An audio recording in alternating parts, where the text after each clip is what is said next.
Hey, first grade, I'm back. Me and Beezus and Ramona. And we're all here to share the story with you.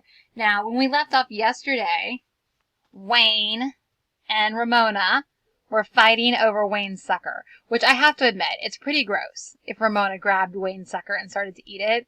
Ugh. But now there's going to be some problems. "Now see what you did," said Wayne after he had pried his sucker out of Ramona's fist. "See what you did," contradicted Beezus, "picking on my little sister like that." She picked up the paper towel the sucker had been resting on, and began to wipe the spatters off Ramona, who continued to howl. "Boys and girls," Miss Robbins raised her voice, "let's be quiet. When the room is quiet, I know you are thinking. Lots of people don't know you have to think while you paint." Then she turned to Wayne. "All right, Wayne, you may get a damp cloth and wipe up the paint." "I'm sorry, Miss Robbins," said Beezus. "I want the sucker!" screamed Ramona.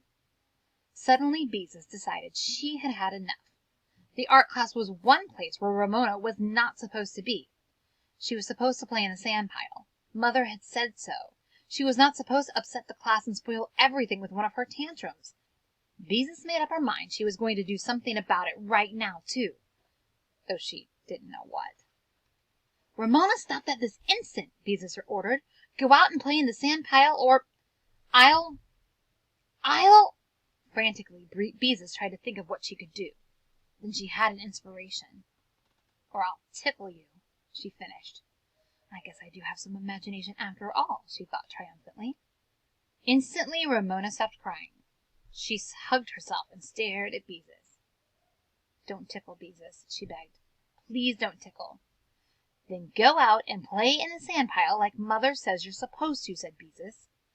"Don't tickle!" shrieked Ramona, as she scrambled down from her stool and ran out the door. Well, thought Beezus, it worked. It really worked. Feeling suddenly light-hearted, she tacked a fresh sheet of paper onto her drawing board and sat staring at it. Maybe Ramona didn't have so much imagination after all, if she couldn't draw a picture of an imaginary green lizard. Well, if Ramona couldn't paint a picture of Ralph, she could. Ramona was not the only one in their family with imagination, so there. Beezus seized her brush and painted in another sky with bold, free strokes. Then she dipped her brush into green paint and started to outline a lizard on her paper. Let's see, what did a lizard look like? She couldn't remember. It didn't matter much anyway, not for an imaginary animal. She had started the lizard with such brave, bold strokes that it took up most of the paper and looked more like a dragon. Beezus promptly decided the animal was indeed a dragon. Dragons breathed fire, but she did not have any orange paint, and she was so late in starting the picture that she didn't want to take time to mix any. She dipped her brush into pink paint instead, and made flames come out of the dragon's mouth.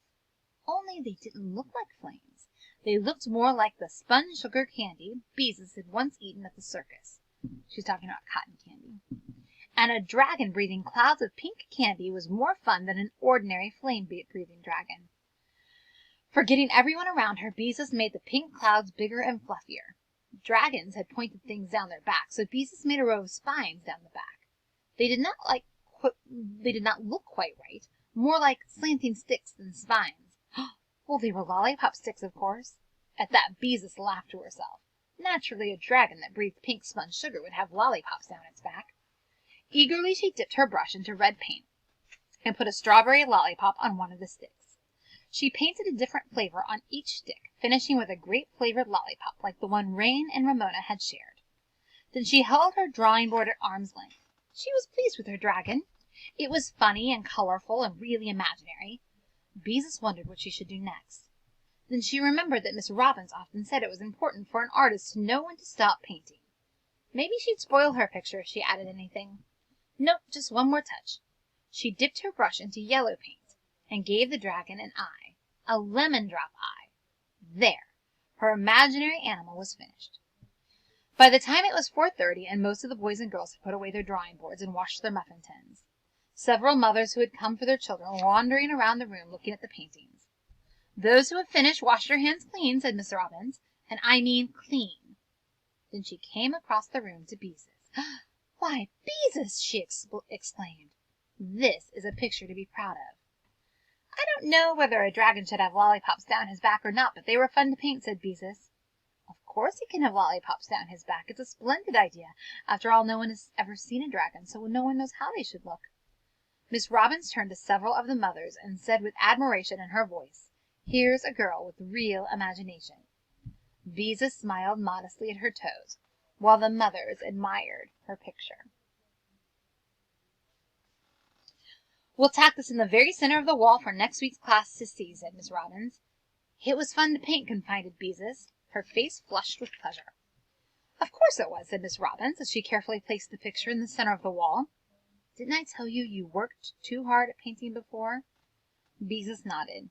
That was the wonderful thing about it, she thought, as she scrubbed out her muffin tins. Her dragon had been fun, while her flying horse had been work. And she had imagination, maybe not as much as Ramona, but real imagination just the same. "Here's a girl with real imagination," Miss Robbins had said.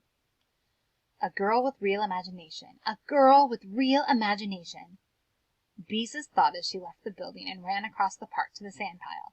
"Come on, Ramona, it's time to go home," she called to her little sister, who was happily sprinkling sand on a sleeping dog. "And let's not forget Ralph. Good old Ralph. All right, tomorrow we're going to start a new chapter, Ramona and Ribsy.